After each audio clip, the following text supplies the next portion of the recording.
Welcome to the Fear and Greed Daily Interview. I'm Sean Aylmer. For many businesses, the pace of change over the last few years may never be seen again.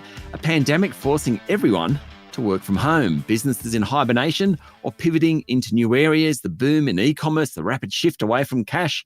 Today, I wanted to talk to a company providing small to medium businesses with the technology to do it.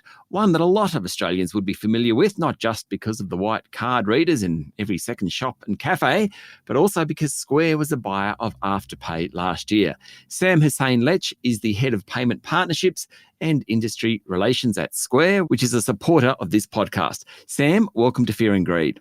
Hi, Sean. Thanks for having me. So what was it like when COVID hit? What did you see with all your small and medium-sized businesses? Panic, perhaps? It was actually a totally unexpected outcome, I think, not just for us, but for the industry as a whole. I think we traditionally, highly indexed towards small businesses, as you've mentioned, Sean, and not just small businesses, but businesses like food and beverage providers who were really badly hit during the pandemic, really badly hit with trading restrictions.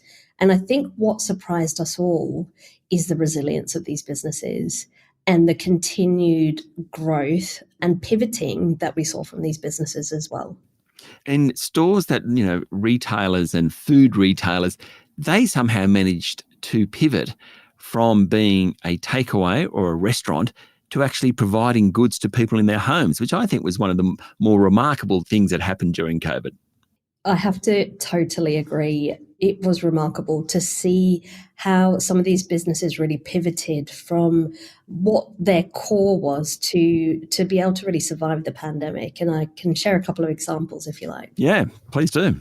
So there's a quite popular eatery in Sydney called Mark and Vinnie's, and they were the type of eatery that, they had queues out the door and didn't need to take bookings because they had high demand. And then during the pandemic, they had to unfortunately cut their staff in half. But within days, they actually went online and were able to use our Square online store solution and go online and provide online order and delivery services using our solutions.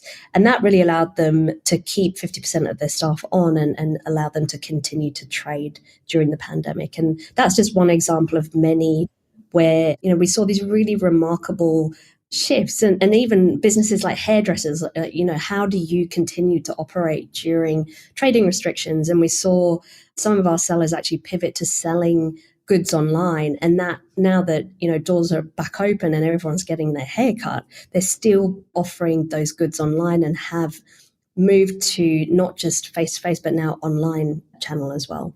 You mentioned Square's online offerings. Most of us think of the small white card reader, the point of sale part of Square, but the company itself is much bigger than that.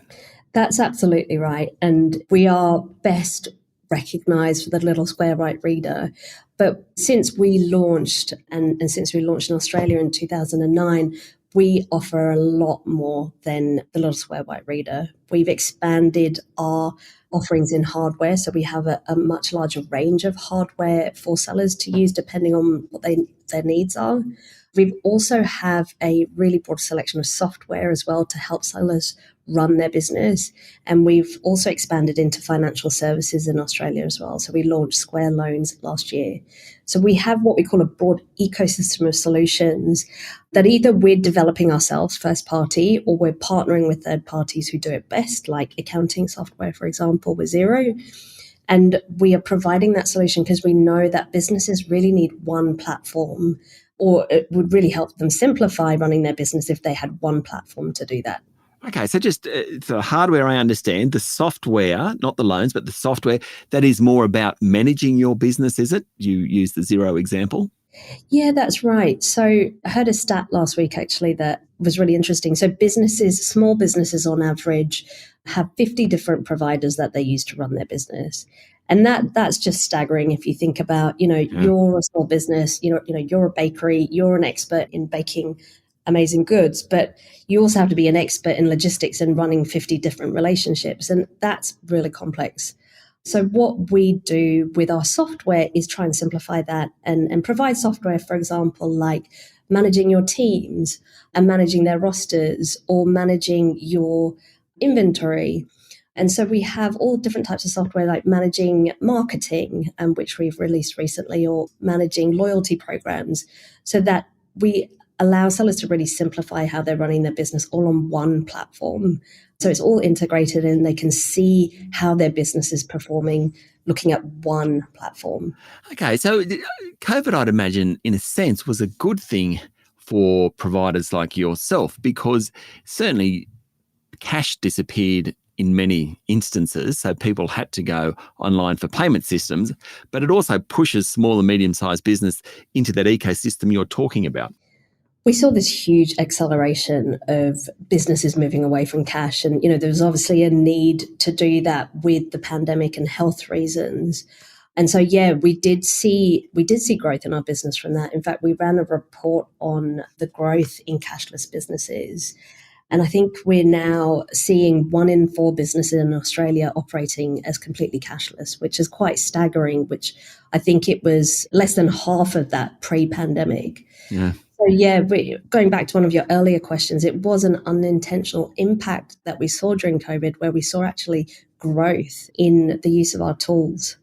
Stay with me, Sam. We'll be back in a minute.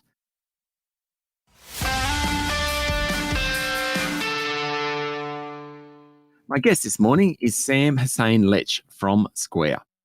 Now, I want to get on to Square Loans in a moment, but just as you were talking there, thinking about the Afterpay acquisition by Square, one of the biggest deals in Australian corporate history, and what we're seeing in the buy now, pay later space, which isn't particularly good for those listed on the ASX.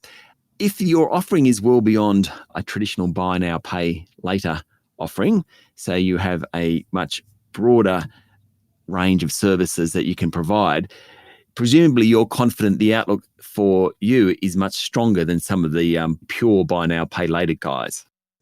We see this as really complementary to the overall offering. So exactly as you've just described it, Sean, it's been one of the biggest asks from our sellers consistently, quarter over quarter, consistently asking for a buy now, pay later solution. And why are they asking for that? Is because their consumers are asking for it. And so being able to actually integrate that in a very seamless way, which is what we've done now for card not present and card present with Afterpay, allows Square sellers to now accept payments through buy now, pay later. And a mantra that we have at Square is to never let a seller miss a sale. So this just kind of adds another tool into the seller's offering that they can offer to their consumers. And we know that consumers are asking for it. So it's absolutely complementary to all the other solutions that a seller can get from Square, whether that be, accepting a Visa, MasterCard or Amex transaction in person, in an app, through a social media app like via TikTok, or, using buy now, pay later is an additional tool that we're offering to our sellers now. Okay, so tell me about Square Loans in Australia. That was launched last year, I think. What's happening there?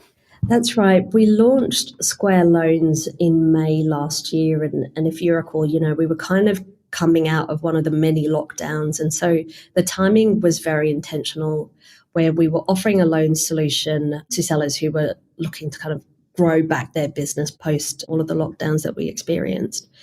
Traditionally, small businesses have really been challenged in accessing credit. And we know that credit is really at the heart of running a business.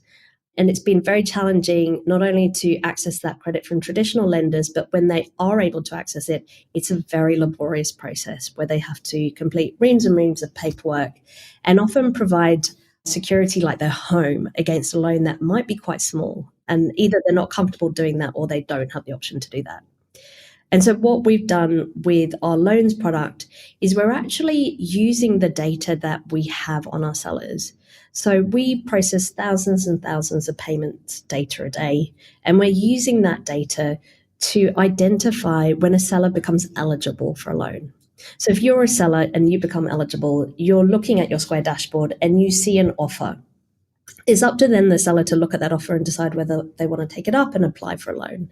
Anything under $75,000 has no guarantees against the loan at all. So a seller can apply for that loan. If they're approved, they can get the funds next business day. Wow. That's extremely quick access to credit. And we actually lend up to $250,000 as well. So we're using the data that we have on our sellers to make a decision on the loan. And then the part that I love the best is that the repayment is actually based on the percentage of daily sales. So if you're a restaurateur and you're having a good week, we'll be taking the same, let's say it's 10% of sales a day. We'll be taking what you've done that week. If you're having a bad week, we're still only taking 10% of sales that week or per day. But it's not dependent on providing exact amount every month, which is how a traditional loan is based. Yeah, I mean, it's a great example how data can be used to suit the business, basically. That's it. And I think, what we should be doing more in this industry is using the data that we have to make it easier to do business with you.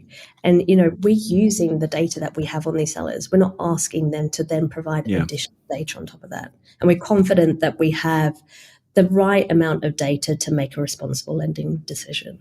Okay, so what's the next innovation, Sam?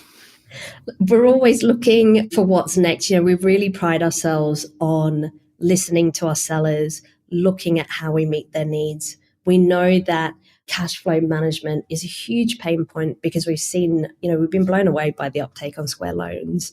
And so we're continuously looking at how we can innovate not only the current products that we offer, but what else we want to bring to market. So, difficult for me to share exactly what's on our roadmap, but there's definitely a lot that we're planning, and I'm excited about the future of Square in Australia. Sam, thank you for talking to Fear and Greed. Thank you, Sean. That was Sam Hussain-Letch, Head of Payment Partnerships and Industry Relations at Square. This is the Fear and Greed Daily Interview. Join us every morning for the full episode of Fear and Greed, Australia's most popular business podcast. I'm Sean Aylmer. Enjoy your day.